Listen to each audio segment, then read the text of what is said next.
Good morning out there. Mwah. In there, out there, from in here, out here. Look who's right here, my buddy. What you doing? It's a snuggle bum. Hi. You want to say hi to everybody? You want some coffee? Oh, Vivi wants some coffee. Here's her nose. Yeah, there's her nose. Guess what Vivi and I saw yesterday?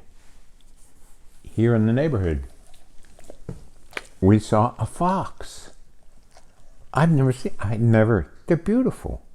It was just beautiful. It's just sleek and long and sleek, and it zipped along, and then Vivi picked up its scent, and she was pulling me so hard that I thought I was going to turn into a kite.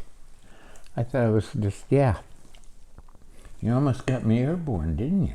Huh? Yeah. Oh my goodness. I've had lots of, thank you for writing to me and sending me advice about how to deal with when somebody's angry with you and you don't know why. I got some lovely, lovely messages. Well, I guess that's the end of our snuggle time together. She's going over here. Julie's neck is still bothering her. I don't know, what is this, 4th week or so that, oh, it's not a good thing. No, it's not. There's a wonderful interview with Robin Wall Kimmerer, braiding sweetgrass. New York Times a little bit ago. It's an older interview. They redid it. It's from, I don't know, 2022, January. But she just makes some really remarkable statements. The world was not made for us. It was just made. We happen to be here with everything else. The world is everybody's. A tree, a fox. And we never learned that. We just learned that it was made for us. No, it's not. You know, the world would get along pretty well without us. Probably better. I wrote a little thing to the Reformed Journal where I said, I wonder if it would have been different if Adam would have been made from one of Eve's ribs.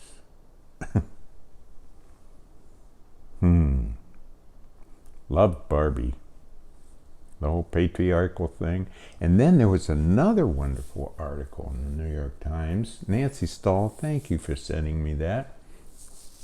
I forgot to say good morning to Mariana and Mark. Oh, Mark, I hope you're still there. And Joe, and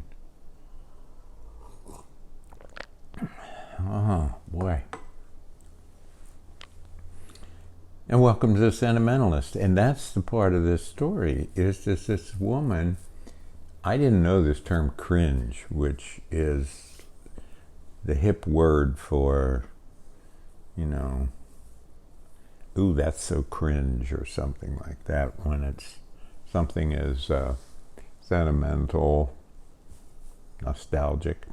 And this beautiful column, I wish I could read the whole thing, where she traces the whole thing about herself and being anti-sentimental and nostalgia, and then realizing, wait a minute, those are wonderful experiences. Why would I deny those experiences? And did they come about through a academic patriarchy or something? Because we love and Vivi. It's very sentimental. I anthropomorphize her. And our daughter Meredith is here with us, and she's Aunt Mimi. For Vivi, sure. Come on. It just makes everything, it's so hard now anyway. Oh my, how can you not be, but you know it's corn season. And the best tomatoes. Oh, tomato sandwiches, come on. And peaches. Holy cow, we went out to get peaches. What's the name of that wonderful place? Gold Coast Farm. Gold Coast Farms. Holy cow. The peaches. They are, or were, spectacular. And yesterday was Bob Kenny's birthday, and Saturday is Julie's birthday, and the Kennys and the Riddles went to the beach and sat by the lake and had a picnic to celebrate our birthdays.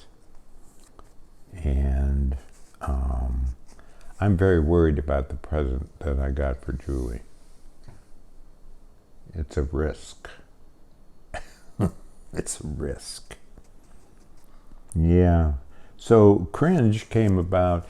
This woman wrote the article because, you know, there's this moment in the Barbie movie where all of a sudden they're leaving Barbie Land and the Indigo Girls start singing.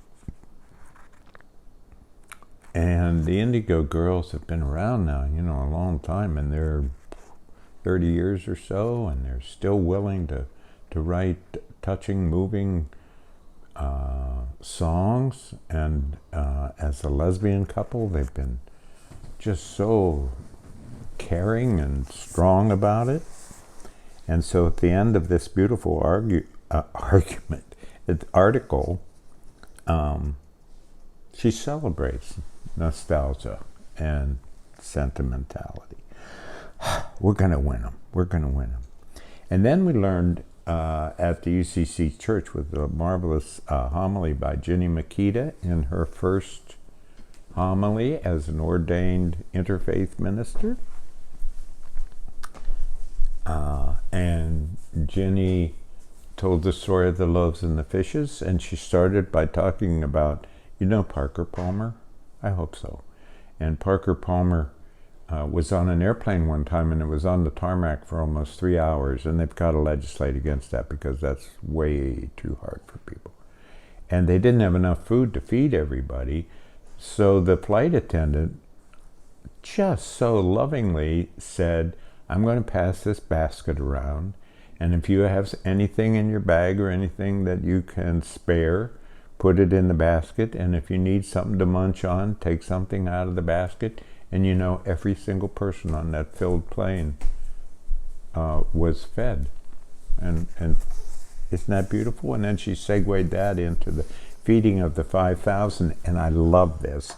And am I going too long? My director is here, and I'm worried about her. And anyway, the end of the story is Jesus keeps saying, no, just go feed them, go feed them. And the disciples are going, we only have a couple of fish and some bread, and that's it. Go feed them. And what we realize is the 5,000 are just the men. And there's at least 4 times more women. But, you know, they don't count.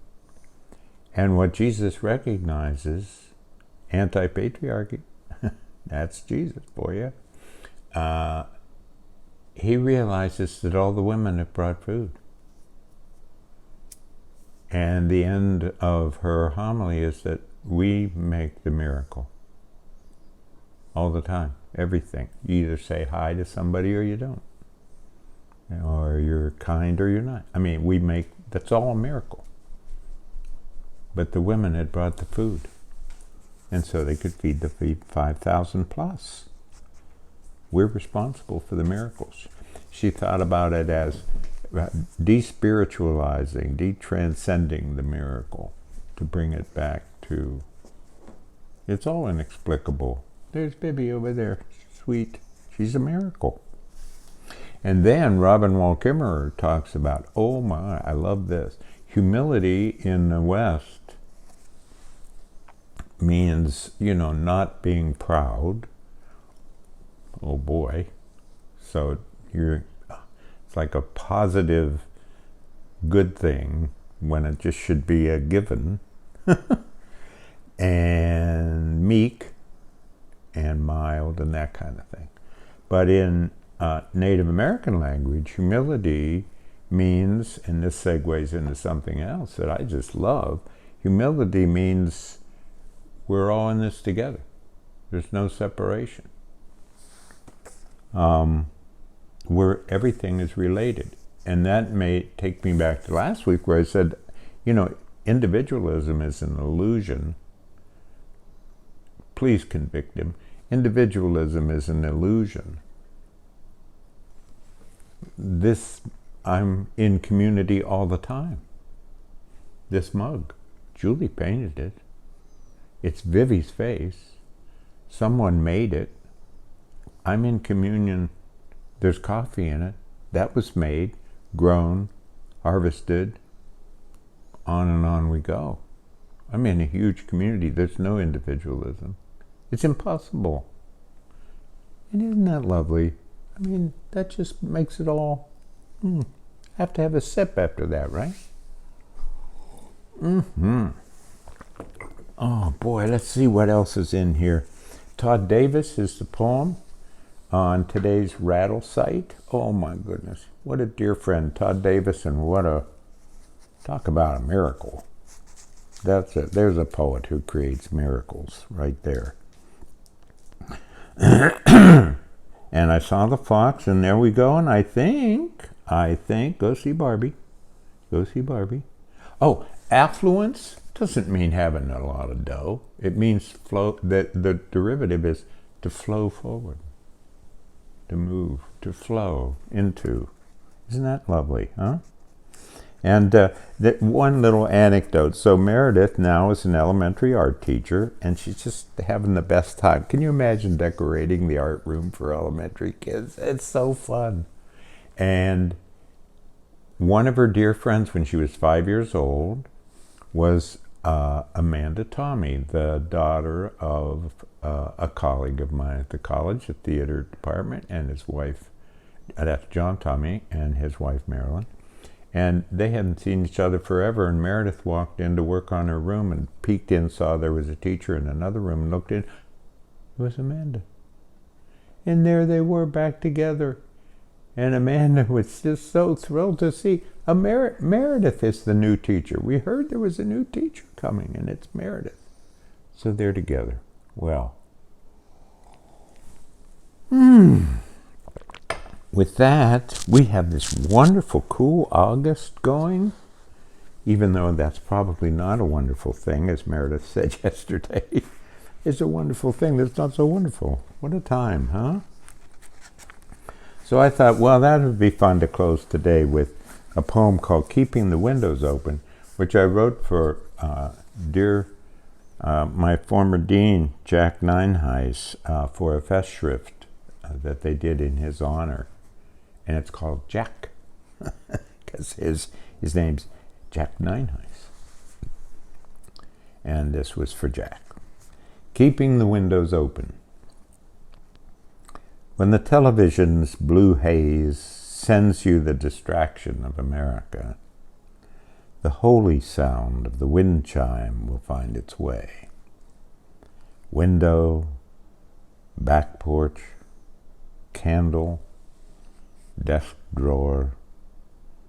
Perhaps you look up from the language of your work to see the heron in the joy of no expectance, standing still in the bend of the stream, and you feel your past as seamless as water.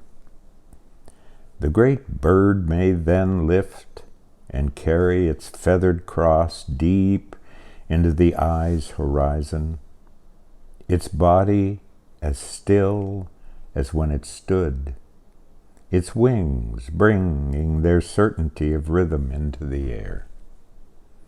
Our own lives now stand along that same stream.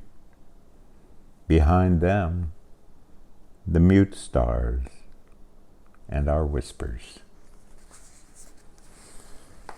Take care, try to be kind, try to be cheerful, be kind. Yeah. Thanks for being with me. Thanks to Julie, my marvelous director. Take care.